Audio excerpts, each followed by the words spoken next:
Morning po, ako po si Annalyn P. Morales, 38 years old, taga Binyan City, Laguna. Full-time housewife, may isang anak. At yung asawa ko po, maglalapat. Nagawa po siya ng tsinelas. Bali nangungupahan lang po kami dito. Sana po mapili niyo po ako. Thank you po. Merry Christmas and more power po sa inyong program. God bless po. Thank you. Ayan, kasama na nga po natin ngayon si Annalyn Morales, our Pabida housewife. Good morning, Annalyn. Good morning po, Ma'am Cha. Good morning po, Sir Ted. Magandang umaga po. Isa lang po ang anak ninyo. Ilang taon na po ito? 15 years old na po. Dati po kayong kasambahay. Bakit po kayo nagdesisyon na Opo. tumigil na sa pagtatrabaho? Nung nagka-baby, nung napasok na po kasi yung anak ko, parang hindi ko na siya kayang bit-bit-bit-bitin pagpapasok, pag mahangamuhan po. Oo, Kaya nag-decide po ako na, Oo. Opo. Pinili nyo po na tutukan yung pag-aalaga sa bata. opo. Oo. At ngayon nga 15 years old na po siya. Si Mister po, anong trabaho? Maglalapat po siya. Yung nagawa po ng tsinelas, At kinakaya naman po ba yung kanya pong kinikita dito para po sa pang-araw-araw ninyo? pinagkakasya po. Ito po bang Pinagkakasya po, Ma'am. pinagkakasya? Nay, ito po bang tinitirahan nyo dyan sa Binyan, Laguna? Sa inyo po ito or nangungupahan po kayo? Nangungupahan po. Ganon? Nangungupahan lang po kami. Opo, gano'n na po kayo katagal dyan sa Binyan, Laguna? At sino po ang taga Laguna? Yung husband ko po ang taga dito talaga sa Laguna. Matagal na po, 2007 nung napunta ako dito, nung nagsimula akong maging kasambahay. Dyan kayo nagkakilala. Opo, Oo. dito po kami nagkakilala. Pero taga saan po kayo talaga? Taga Bicol po ako, taga Balatan, Camarines Sur. Kailan po kayo huling nakauwi sa Bicol? Bali, nag-stay naman po kami doon. Kababalik lang po namin dito last year. Last year.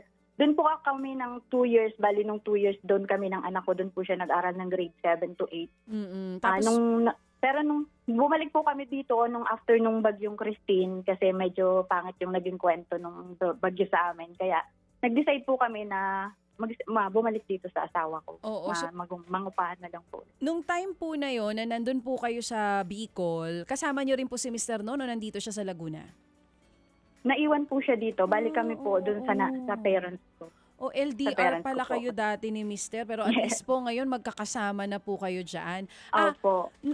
Miss Annalyn, ito pong inyong desisyon na isa lang ang anak, talagang pinag-usapan niyo po ito ni Mr. dahil sa hirap ng buhay? Opo. Pero nag-try naman po kami na magkaroon ng kapatid. Pero siguro gusto na din ni God na hindi kakayanin, so okay na po yung isa na lang. Nakaisa naman na din, 15 years old Oo, nga itong opo. bata. Anong grade na po siya? Grade 9 na po siya. Oo, babae po o lalaki? Babae po. Oo, sige po. Ito pong ipapadala sa inyo na galing po sa ating Happy Anonymous. Saan niyo po ito planong gamitin? Bala ko po talaga ibigay sa parents ko para po maranasan lang nila na may handa yung Christmas. Maranasan na may handa. Bakit wala po ba silang handa nitong mga nakaraang Pasko? Bihira po yung time na parang natatandaan ko po, nung maliliit pa po kami, meron naman pancit, ganon, suman, yun na yun. Yun na po yun. So ito pong lahat ng ito, diretso po sa mga magulang ninyo sa Bicol? Opo, gusto ko pong maranasan ng nanay ko na Ay, oo. may handa ang Christmas Day. Ilang taon na po si nanay at saka si tatay? 51 po ang tatay ko, 50 po ang nanay ko. At ano pong trabaho nila sa Bicol? Yung na magsasaka po. May mga... Magsasaka po yung tatay ko. Oo, ilan po kayo magkakapatid? 6 po kami. At sa 3 babae at 3 lalaki. meron po bang nakapag-aral o nakapagtapos ng pag-aaral? Wala po eh. Lahat po kami naluging investment ng magulang. Dali lang, sisingit lang ako ha. Ilan taon na yung tatay mo? 51 po. Ilan taong ka na? 38 po. So 13 anyos siya. Opo, bata pa po sila nung 13 anyos yung tatay mo. Opo, bata pa po nung nag-asawa. Wow. Ilan taon na nanay mo nung mag-asawa sila? Bata pa po nung nanay ko nun, parang 12 lang. Pang-ilang ka? Po ako, pangalawa. Pangalawa po ako sa 6.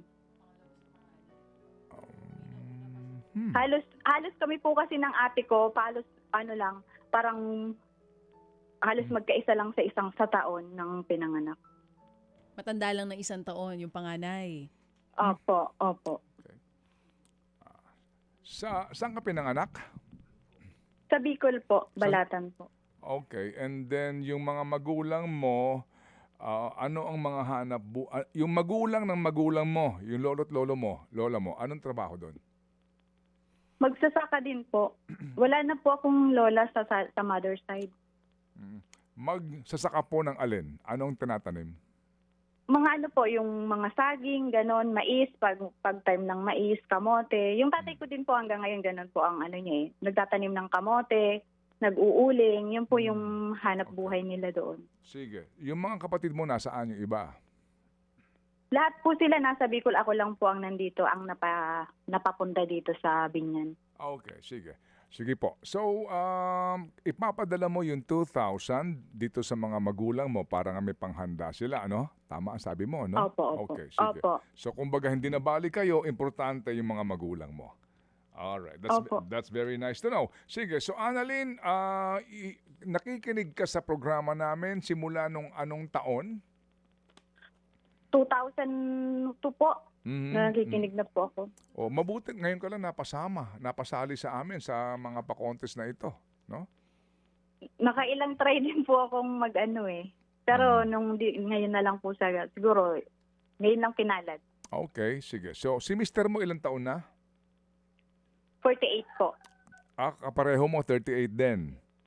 4 po, 48. Sorry, 48. Oo, Sige. 48 si Mr. Ganito ha, Annalyn, hingi lang kami ng mga kaunti. Alam mo na, yung kagaya ng naagawian sa programa, hingi lang kami ng mga kaunting mga patunay sa iyong ikinekwento at muli tumatawag kami sa kapag ganyan nang sa ganun din, kumbaga, baka naman maaari na itong mga larawan o video na aming mapapanood ay magbibigay pa ng inspirasyon sa ating mga takapakinig at mga manonood. Meantime, meron kang 2,000 piso, manggagaling yan dito kay Happy K. Kaya ngayon pa lang, tayo nagpapasalamat sa kanya sa kanyang ibibigay na 2,000 na kamo ay pupunta sa iyong mga magulang. Ano mga pangalan ng magulang mo?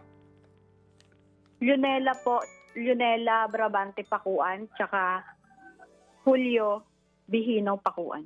Okay, sige. Itong Morales mo, sa asawa mo ito? Opo, sa asawa ko na. Alright, sige. So salamat na marami sa iyo, Annalyn. Abangan namin ng mga prueba at abangan mo rin kaagad yung ating 2,000 piso. At muli, Merry Christmas sa iyo, Iha. Ha? Salamat Merry na marami. Christmas po. Marami pong salamat. God bless po. Opo, More thank power. you very Thank much. po. Ayan. Okay. Mga kapatid, brothers and sisters, saan ka pa? Dito na tayo sa totoo. Dito na tayo sa True FM. Mga kapatid, mag-subscribe and follow po kayo sa social media accounts ng True Network PH. Yan po kami. Hanapin nyo lang True Network PH, Facebook, Instagram, YouTube, TikTok, and podcast. Mapa Apple or Spotify man yan, mahahanap nyo kami. Lahat ng mga napapanood at napapakinggan nyo po sa programa, nasa social media accounts namin yan. So, paano mga kapatid? See you sa social media!